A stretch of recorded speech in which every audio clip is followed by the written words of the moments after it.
प्यारे विद्यार्थी मित्रों, द्वितीय बीकॉम हिंदी कक्षा में आपका स्वागत है। मैंने पहले ये सूचना दे रखी थी कि इस कक्षा में हम व्याकरण पढ़ेंगे। व्याकरण के अंतर्गत आपके पाठ्यक्रम में कुछ ज्यादा नहीं है इस बार। शब्द शुद्धि है, वाक्य शुद्धि है, पर्यायवाची शब्द है, विलोम शब्द। पर्यायवाची शब्द और विलोम शब्दों के संबंध में मैंने एक वीडियो संप्रेषित किया इससे पहले ही। आज हम शब्द शुद्धि के संबंध में विचार करेंगे। शब्द शुद्धि, शब्द का शुद्धिकरण, करेक्शन ऑफ वर्ड्स, शब्दों को शुद्ध करके लिखना। शुद्धि का प्रश्न जब उठता है तब तो उसके साथ की गलती का उल्लेख भी होता। भाषा का हम व्यवहार करते हैं, भाषा का जब हम उपयोग करते हैं तब तो व्याकरण के अनुसार जो नियम होते हैं उन नियमों का अनुसरण हमें करना होता। तभी तो वो स्टैंडर्ड भाषा, तो मानक भाषा, तो शुद्ध भाषा कहलाती है। कक्षा में हम जो पढ़ते हैं वो स्टैंडर्ड भाषा है, मानक भाषा है। और इस मानक भाषा का, स्टैंडर्ड भाषा का एक व्याकरण है। भाषा की संरचना के अध्ययन के परिणाम स्वरूप व्याकरण का निर्माण हुआ। और इस तरह जो दूसरी भाषा के रूप में भाषा का अध्ययन करते हैं, किसी भाषा का अध्ययन करते हैं, उनके लिए एक सुविधा मिल जाती है व्याकरण के रूप में। तो व्याकरण में जो नियम बनाए गए हैं उन नियमों की सहायता से किसी दूसरी भाषा का अध्ययन हम अच्छी तरह से कर सकते हैं। मैंने हिंदी सीखी है, इसी तरह शुद्ध भाषा का प्रयोग हम इसलिए कर पाते हैं कि हमने भाषा के नियमों का अध्ययन किया। हिंदी भाषा का स्वरूप क्या है, शब्द स्वरूप क्या है, वाक्य स्वरूप क्या है, व्याकरणिक तत्व क्या है, इन सब का अध्ययन करने के बाद भी तो हम उस भाषा का उपयोग कर सकते हैं, उसका व्यवहार कर सकते हैं। शुद्ध भाषा का प्रयोग करने में व्याकरण हमारा सहायक होता है। व्याकरण के नियमों की जानकारी अगर हमें रहे तो भाषा का व्यवहार हम शुद्ध रूप में कर सकते हैं। और सर्वप्रथम यहाँ शब्द शुद्धि का विचार होता है। तो शब्द शुद्धि जब ये विषय यहाँ चुना गया है तो इसके पीछे यही उद्देश्य है कि विद्यार्थी बोलते वक्त ही नहीं, लिखते वक्त भी गलती ना करे, शब्द का सही सही प्रयोग करे, शुद्ध प्रयोग करे। यहाँ अशुद्धता अथवा गलतियां किन कारणों से होती हैं और इनसे हम कैसे बचे, तो अपनी गलतियों को कैसे सुधारे। तो भाषा का प्रयोग हम जब करते हैं और वहाँ शब्द बहुत ही महत्वपूर्ण अंग है। शब्द का गलत प्रयोग करने से लिखते वक्त गड़बड़ी हो जाती है, बोलते वक्त भी तो कभी गड़बड़ी हो जाती है। लेकिन हम ज्यादातर यही देखते हैं कि विद्यार्थी अच्छा बोलते हैं, बहुत सारे विद्यार्थी तो बहुत सारे लोग भी अच्छा बोलते हैं, लिखते वक्त गड़बड़ी हो जाती है, लिखते वक्त गलतियां हो जाती हैं। लिखित भाषा के स्वरूप को हमने ठीक तरह से अगर नहीं जाना तब तो गलतियां होती हैं। शब्द का स्वरूप निश्चित होता है, फिक्सड होता है, और उसमें हेर फेर करने का कोई अधिकार हमें नहीं। जिस तरह हम सही सही बोलते हैं उसी तरह सही सही लिखना भी जरूरी है। और आप तो विद्यार्थी जब परीक्षा में लिखते हैं तो उस वक्त तो आपकी लिखित भाषा का मूल्यांकन किया जाता है। और इसीलिए शुद्ध शब्दों का अथवा शुद्ध भाषा का उपयोग करना अनिवार्य है। इसलिए प्यारे विद्यार्थी मित्रों, यहाँ आपके पाठ्यक्रम में शब्द शुद्धि का जो अध्याय रखा गया है और इसका अध्ययन आज हम करेंगे। देखिए, शब्द शुद्धि, शब्द का शुद्धिकरण, शुद्धि का मतलब है से ठीक करके लिखना। जबकि गलतियां हम करते हैं बोलते वक्त भी और लिखते वक्त भी, इन गलतियों को सुधार कर भाषा का सही सही प्रयोग करना शब्द शुद्धि। भाषा विचारों की अभिव्यक्ति का सशक्त माध्यम है और शब्द भाषा की सबसे छोटी सार्थक इकाई है। भाषा के माध्यम से ही मानव मौखिक एवं लिखित रूपों में अपने विचारों को अभिव्यक्त करता है। इस वैचारिक अभिव्यक्ति के लिए शब्दों का शुद्ध प्रयोग आवश्यक है, अन्यथा अर्थ का अनर्थ होने में भी देर नहीं लगती। कई बार क्षेत्रीयता अर्थात प्रांतीयता, उच्चारण भेद और व्याकरणिक ज्ञान के अभाव के कारण वर्तनी संबंधी, वर्तनी जिसे अंग्रेजी में स्पेलिंग मिस्टेक कहते हैं, अथवा स्पेलिंग कहते हैं, लेकिन अंग्रेजी का वो स्पेलिंग अलग है, यहाँ हिंदी में वर्तनी अलग है। वर्तनी का मतलब है सही सही लिखना, अक्षरों को अल्प प्राण, महाप्राण, ह्रस्व, दीर्घ, इन सबको सटीक लिखना, अथवा जिन स्वरों का अथवा जिन वर्णों का स्थान जहां है वहीं पर उन्हें रखना, उसी रूप में उनका प्रयोग करना, उनमें एक रूपता, जिसे वर्तनी कहते हैं। तो इस तरह वर्तनी संबंधी अशुद्धियां पैदा हो जाती हैं। यहाँ वर्तनी संबंधी अशुद्धियों के कई कारण हो सकते हैं। स्पेलिंग मिस्टेक्स जिन्हें हम कहते हैं अंग्रेजी में, उन्हीं को हम यहाँ वर्तनी कह सकते हैं। और यहाँ जो गलतियां होती हैं लिखते वक्त तो बोलते वक्त, उनके क्या कारण हैं, तो इनका हम विचार करेंगे। ಯಾವ ಯಾವ ಕಾರಣಗಳಿಂದಾಗಿ ನಾವು ಶಬ್ದಗಳನ್ನು ಬರೆಯುವಾಗ ಅಥವಾ ಮಾತನಾಡುವಾಗ ತಪ್ಪುಗಳನ್ನು ಮಾಡ್ತೇವೆ, ಸ್ಪೆಲ್ಲಿಂಗ್ ಮಿಸ್ಟೇಕ್ಸ್ ಅಥವಾ ಬರವಣಿಗೆಯಲ್ಲಿ ದೋಷಗಳು ಹೇಗೆ ಉಂಟಾಗ್ತವೆ ಅನ್ನೋದನ್ನ ಇಲ್ಲಿ क्रमबद्धವಾಗಿ ನಾವು अध्ययन ಮಾಡೋಣ। तो पहला कारण है, गलती करने का पहला कारण है मात्रा प्रयोग। हाँ, मात्रा का मतलब है स्वर, स्वर का ह्रस्व होना, स्वर का दीर्घ होना। स्वर की ह्रस्वता अथवा दीर्घता को ठीक ठीक ना समझ पाने के कारण हम गलती करते हैं। तो मैंने तो पहले सेमेस्टर में व्याकरण पढ़ाते वक्त सबसे पहले तो ये बताया था आपको, कल शब्द जो है उसमें अ ह्रस्व स्वर है, क में अ ह्रस्व स्वर है, ल में अ ह्रस्व स्वर है। अगर ह्रस्व स्वर और दीर्घ स्वर का अंतर हम ठीक तरह से नहीं जानते हैं तब तो एक लकीर लगा देते हैं क में, तब तो काल बन जाता है।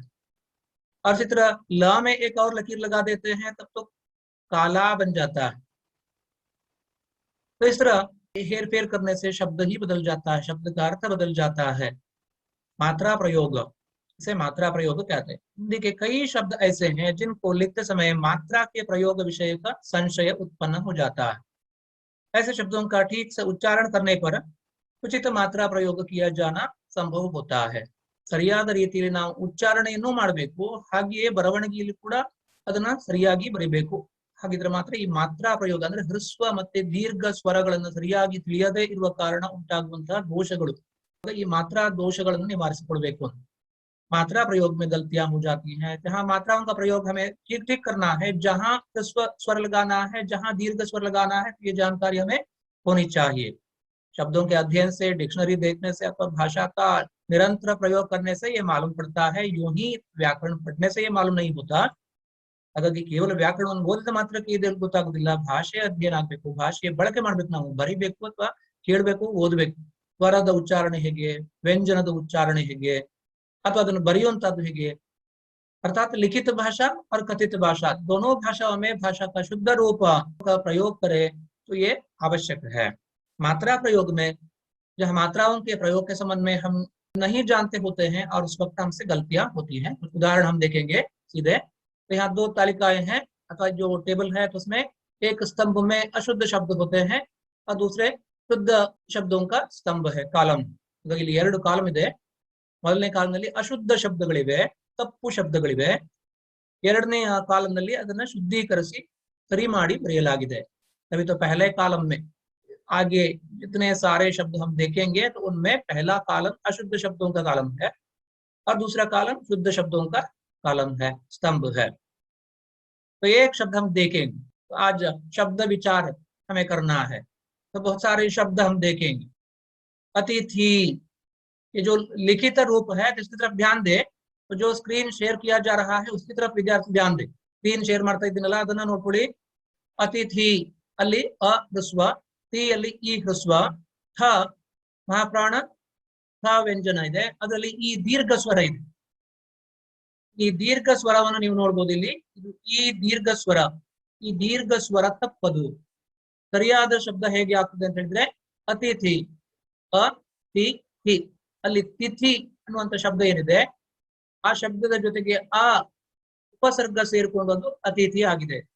अर्थात जो तिथि निश्चित दिनांक अथवा डेट पर नहीं आता तो अतिथि, निश्चित समय पर जो नहीं आता अर्थात जिसे निमंत्रण दिया गया है तो वो नहीं। अतिथि ಅಂತ ಹೇಳಿದ್ರೆ ನಾವು ಇನ್ವೈಟ್ ಮಾಡಿದವರಲ್ಲ, ನಿಮಂತ್ರಣ ಪತ್ರ ಕೊಟ್ಟು ಇವತ್ತು ಬನ್ನಿ ನಾಳೆ ಬನ್ನಿ ಅಂತ ಹೇಳಿ ಕರೆದವರಲ್ಲ, ಕರೆಯದೇ ಬಂದವರಿಗೆ अतिथि ಅಂತ ಹೆಸರು। जो मेहमान हमारे घर में यूं ही आ जाता है कभी किसी समय अचानक, तो बिना समय देखे, तो हमने तुमसे समय निश्चित नहीं किया है, उसको अतिथि कहते हैं। और इसे लिखने का ढंग यह है अतिथि। ಅಲ್ಲಿ ಮೂರು ಸ್ವರಗಳು ಹ್ರಸ್ವ ಸ್ವರಗಳಾಗಿವೆ, ಅತಿಥಿ ಅತಿಥಿ ಹೀಗೆ ಬರೀಬೇಕು. ಪರೀಕ್ಷೆಯಲ್ಲಿ ಪ್ರಶ್ನೆಗಳಿರ್ತವೆ, ಇದರಲ್ಲಿ ತಪ್ಪು ಶಬ್ದಗಳನ್ನು ಕೊಟ್ಟು ಸರಿ ಮಾಡಿ ಬರಲಿಕ್ಕೆ ಕೇಳಲಾಗ್ತದೆ. ನೀವು ಅಲ್ಲಿ ಸರಿಯಾದ ಶಬ್ದವನ್ನು ಬರೆದ್ರೆ ಮಾತ್ರ ಅಲ್ಲಿ ಮಾರ್ಕ್ ಸಿಗ್ತದೆ. ಬಹುಶಃ ಅರ್ಧ ಮಾರ್ಕಿನ ಪ್ರಶ್ನೆ ಇದೆ ಇದು. क्वेश्चन पेपर पैटर्न ತೆಗೆದು ನೋಡಿ, ಅದರಲ್ಲಿ ಗೊತ್ತಾಗ್ತದೆ. अतिथि सही शब्द है। और फिर दूसरा शब्द देखेंगे इंदौर, प्रदेश का नाम, लेकिन इंदौर नहीं होना चाहिए, इंदौर, इंदौर सही शब्द है। फिर ऊर्जा, ऊर्जा नहीं होना चाहिए ऊर्जा, वो दीर्घ स्वर है। दीर्घ ऊ ಬರೆಯುವಾಗ ಅಲ್ಲಿ ಹೊಟ್ಟೆ ಸೀಳಿ ಒಂದು ಕೊಂಬು ಬರ್ತದೆ, ಬಾಲ ಬರ್ತದೆ, ಅಲ್ಲಿ ಅದು ನೋಡ್ಕೊಳ್ಳಿ.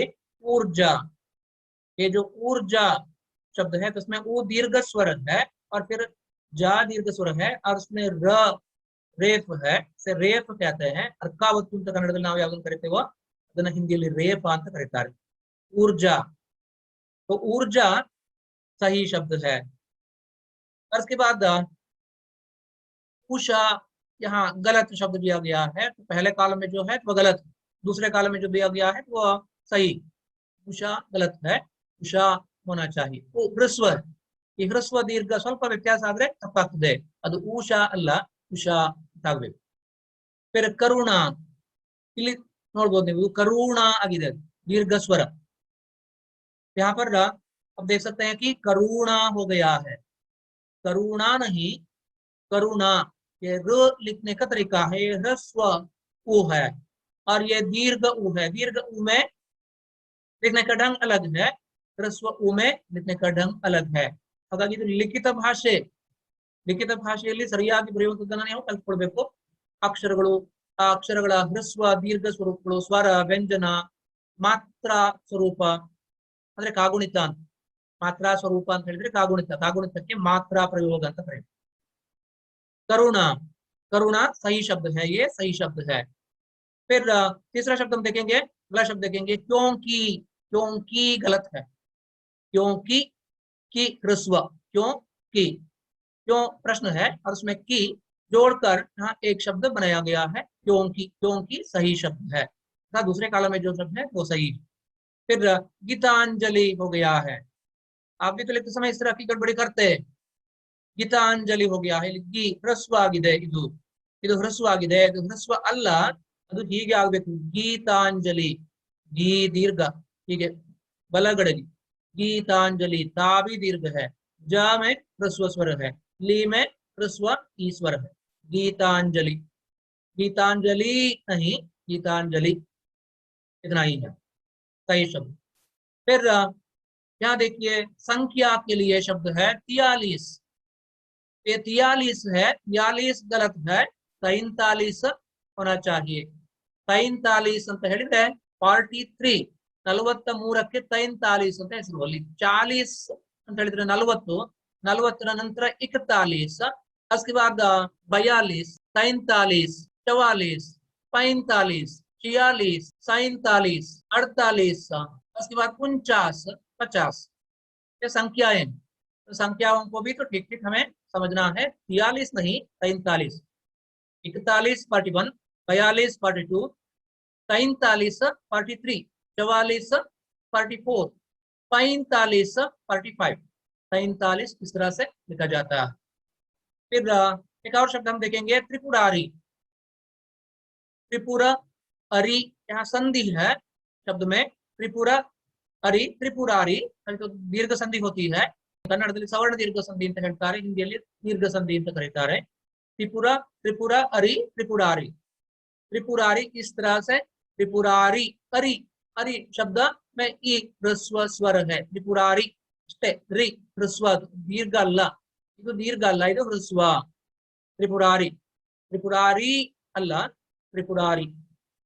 फिर यहाँ देखिए दवाइयाँ, ये जो गलत शब्द है इसमें दवाइयाँ आಗಿದೆ, दवाइयाँ आಗಿದೆ, ಈ ದೀರ್ಘ ಇದೆ, ದೀರ್ಘ ಅಲ್ಲ ಅಲ್ಲಿ ಬೇಕಾಗಿದ್ದು, दवाइयाँ नहीं दवाइयाँ, ಈ ಹ್ರಸ್ವ है। ಪರೀಕ್ಷೆಯಲ್ಲಿ ಇಂಥದ್ದೇ ಶಬ್ದಗಳು ಬಂದ್ರೆ, ಸಣ್ಣ ಮಿಸ್ಟೇಕ್ ಇದ್ರೆ, ನಿಮ್ಗೆ ಗೊತ್ತಾಗದೇ ಇದ್ರೆ ಮಾರ್ಕ್ ಹೋಗ್ತದೆ ಅಲ್ಲಿ, तभी तो आपको इस पर ध्यान देना है। दवाइयाँ दवाइयाँ सही शब्द है। दूसरे कॉलम में जो शब्द है वो सही है। फिर दिया सलाई, दिया सलाई गलत होना चाहिए, दिया सलाई। ಬೆಂಕಿ ಕಡ್ಡಿ, ಮ್ಯಾಚ್ ಸ್ಟಿಕ್ಗೆ दिया सलाई ಅಂತ ಹೆಸರು। दिया दीप, सलाई का अर्थ है स्टिक, बेंकी कड्डी। दिया सलाई, दिया सलाई ये शब्द सही शब्द है। फिर अगला शब्द हम देखेंगे निरीक्षण, निरीक्षण सही शब्द है। निरीक्षण गलत है, यहाँ पहले कालम में जो शब्द दिया गया है तो ये गलत है, और यहाँ दूसरे कालम में जो शब्द दिया गया है तो ये सही है, निरीक्षण। निरीक्षण ಈ ದೀರ್ಘ ನುಪುರ, ನೀವು ನೋಡಿ, ನೀವು ನೋಡ್ಲೇಬೇಕಾಗಿದೆ ಇದು ನೋಡದಿದ್ರೆ ಏನು ಗೊತ್ತಾಗುದಿಲ್ಲ, ಯಾಕೆಂದ್ರೆ ಲಿಖಿತ ಭಾಷೆ ಇದು। नुपुर नहीं, यहाँ ऊ ह्रस्व है नुपुर, लेकिन होना चाहिए नूपुर। नूपुर सही शब्द है, नू दीर्घ है, पुर ह्रस्व स्वर है। ಹಾಗಾಗಿ ಪ ಧ್ವನಿಯಲ್ಲಿ ವ್ಯಂಜನದಲ್ಲಿ ಸೇರಿಕೊಳ್ಳುವಂತಹದ್ದು ಉ ಹ್ರಸ್ವ ಉ, ನದಲ್ಲಿ ಸೇರ್ಕೊಂಡಿದ್ದು ಉ दीर्घ नूपुर। नुपुर गलत है, नूपुर सही शब्द है।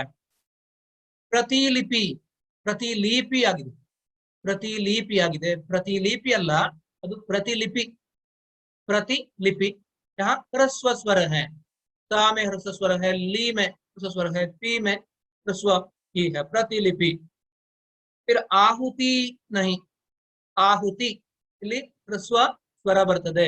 ಆಹುತಿ ಅಂದ್ರೆ ಹ್ರಸ್ವ ದೀರ್ಘ ಮಾತ್ರ ಪ್ರಯೋಗಕ್ಕೆ ಸಂಬಂಧಪಟ್ಟಂತಹ ಎಲ್ಲ ತಪ್ಪುಗಳನ್ನ ಇಲ್ಲಿ ನಾವು ನೋಡ್ತಾ ಇದ್ದೇವೆ।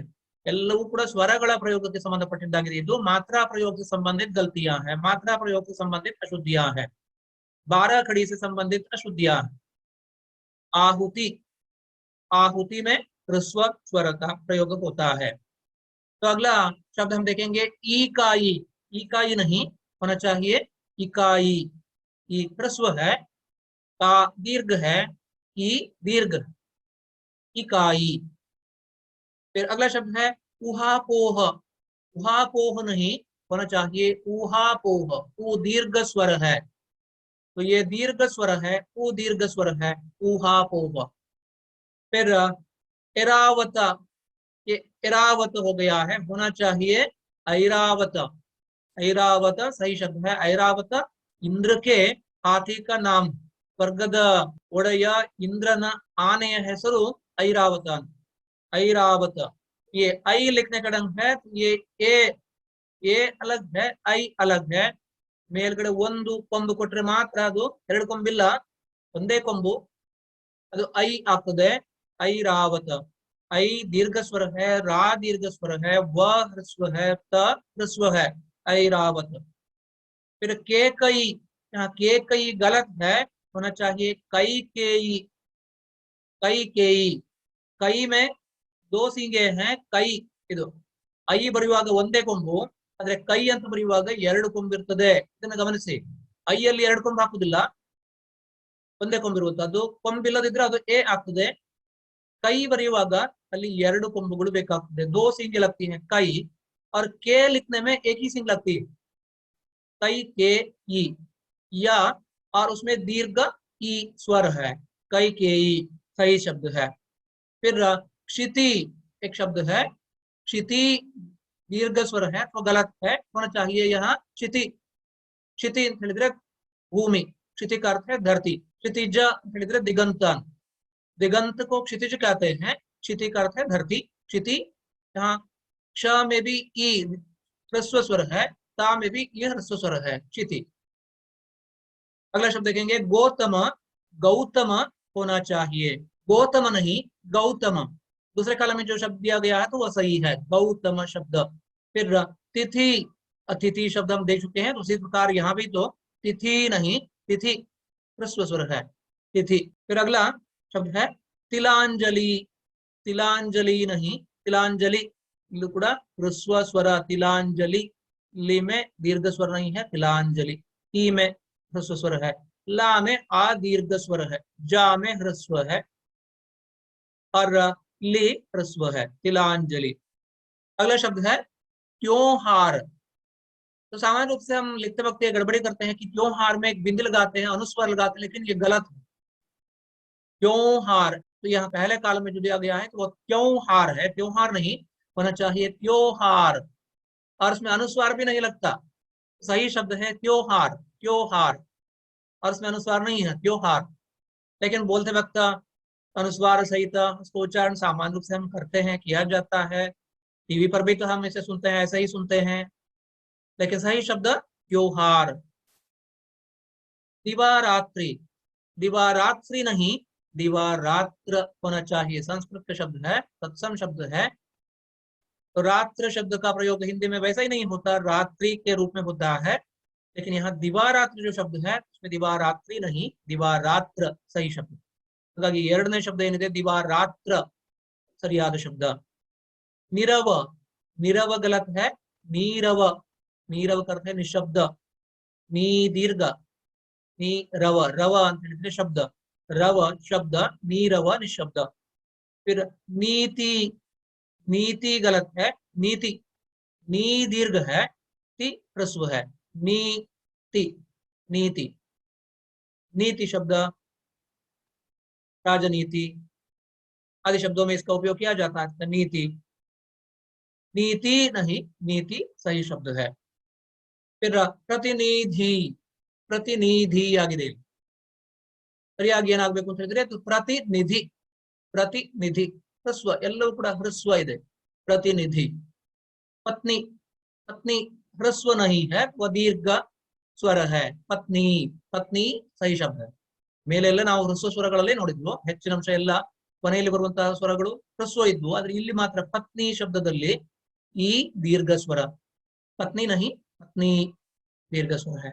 इसी तरह पड़ोसी, पड़ोसी गलत है, पड़ोसी होना चाहिए, पड़ोसी, पड़ो, लो, सी दीर्घ, दो दीर्घ है, सी दीर्घ है, पड़ोसी, पड़ोसी अल्लाह, पड़ोसी।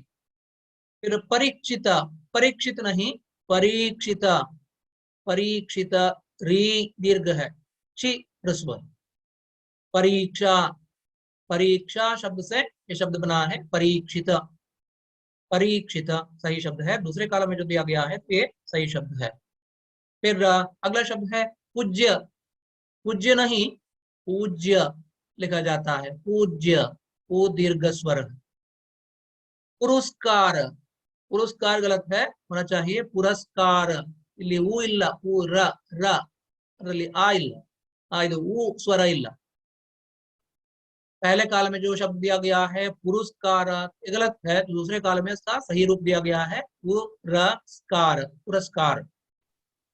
फिर बीमार लिखते वक्त सामान्य से गड़बड़ी करते हैं विद्यार्थी, बीमार नहीं, बीमार होना चाहिए, बी दीर्घ, बीमार।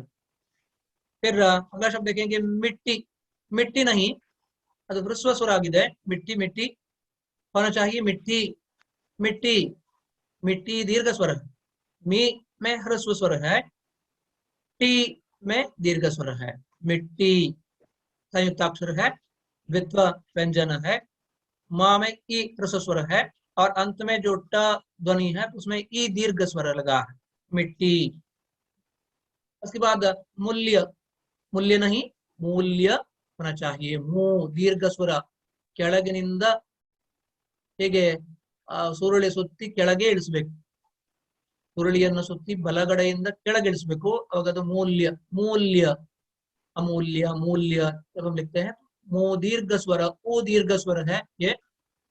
फिर मुमर्ष, मुमर्ष गलत शब्द है, संस्कृत का शब्द है मुमूर्ष, सही शब्द है संस्कृत का तत्सम शब्द है मुमूर्ष। मुमूर्ष का मतलब है क्षण काल तक, क्षणिक, तो सामान्य एक क्षण में, सामान्य ಭಾಷೆಯಲ್ಲಿ ಹೇಳುವುದಾದ್ರೆ ಒಂದು ಕ್ಷಣದಲ್ಲಿ, ಮುಮೂರ್ಷ ತಾತ್ಕಾಲಿಕವಾಗಿ ಅಂತ ಅರ್ಥ ಇದೆ, ಮುಮೂರ್ಷ।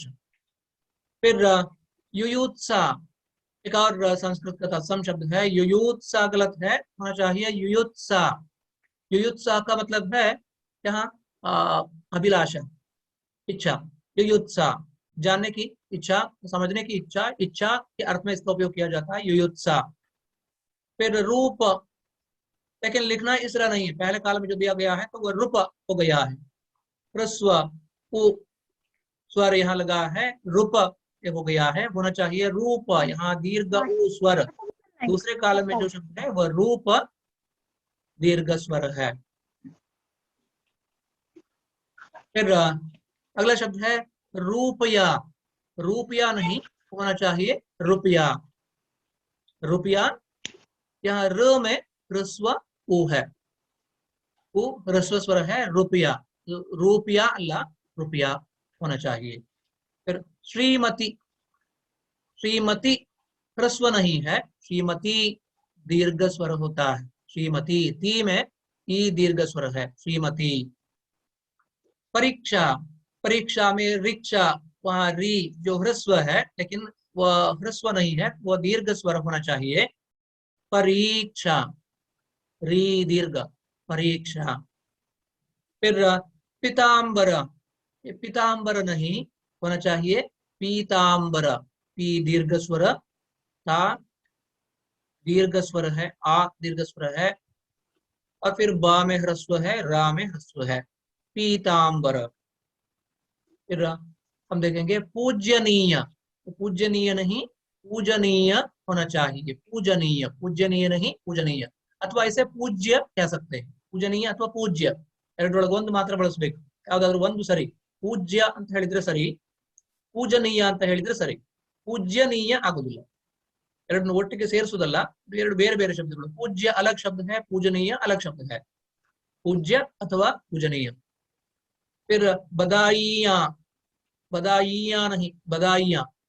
यहाँ बदाइया की ह्रस्व है, उसके बाद या दीर्घ है, और फिर उसमें चंद्रबिंदु, बदाइया। मारुति।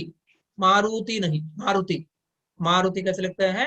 ह्रस्व उ स्वर का प्रयोग इस तरह से करते हैं। तो दूसरे काल में जो दिया गया है मारुति, ये सही शब्द है। फिर पहले काल में जो दिया गया है मिलित, ये मिलित नहीं, मीलित होना चाहिए। मीलित, मीलित करते हैं खुला हुआ। मीलित ಅಂತ ಹೇಳಿದ್ರೆ ತೆರೆದ। ಅರ್ಧ ನಿಮೀಲಿತ, ನಿಮೀಲಿತ, ಮೀಲಿತ, ಅರೆ ತೆರೆದ ಕಣ್ಣುಗಳು, ಅರ್ಧ ನಿಮೀಲಿತ ನೇತ್ರ ಅನ್ನೋ ಶಬ್ದಗಳ ಬಳಕೆ ನಾವು ಗಮನಿಸಬಹುದು। ಮೀಲಿತ ಅಂತ ಹೇಳಿದ್ರೆ ತೆರೆದ ಅಂತ। मीलित, मी दीर्घ स्वर है, ली में ह्रस्व ई है, मीलित। उसके बाद मूर्ति।